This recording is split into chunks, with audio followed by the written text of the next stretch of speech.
एक बार की बात है, एक दूर के राज्य में एक श्रापित किताब थी। कहा जाता है कि किताब में एक शक्तिशाली जादूगर ने श्राप दिया था जो शाही परिवार से बदला लेना चाहता था। श्राप ऐसा था कि जो कोई भी किताब पढ़ेगा वो हमेशा के लिए उसमें फंस जाएगा। किताब को शाही पुस्तकालय में बंद करके रखा गया था और किसी को भी इसे छूने की हिम्मत नहीं थी। एक दिन अलेक्जेंडर नाम के एक युवा राजकुमार की नजर श्रापित किताब पर पड़ी। वो उत्सुक था और उसने इसे खोलने का फैसला किया। जैसे ही उसने किताब खोला वो किताब में खो गया और उसने खुद को एक अजीब और जादुई दुनिया में पाया। वो दुनिया बात करने वाले जानवरों, मंत्रमुग्ध जंगलों और पौराणिक प्राणियों से भरी हुई थी। अलेक्जेंडर को जल्द ही एहसास हुआ कि वो इस दुनिया में अकेला नहीं है। किताब के अंदर और भी लोग फंसे हुए थे और वो बरसों से वहीं थे। उन्होंने एक समुदाय बनाया था और इस जादुई दुनिया में जीवित रहना सीख लिया था। उन्होंने अलेक्जेंडर से कहा कि श्राप को तोड़ने का एकमात्र तरीका उस जादूगर को ढूंढना है जिसने पुस्तक को श्राप दिया था और उसे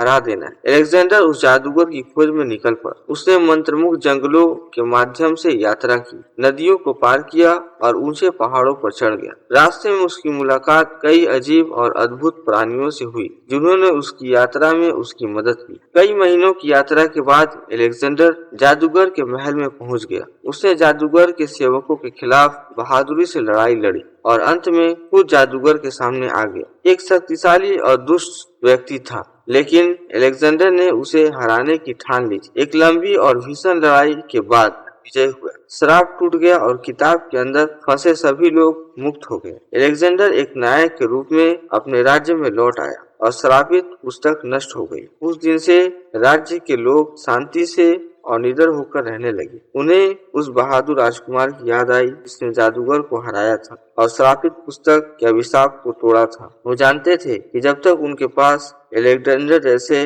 नायक हैं, वो अंधेरे की ताकतों से हमेशा सुरक्षित रहेंगे।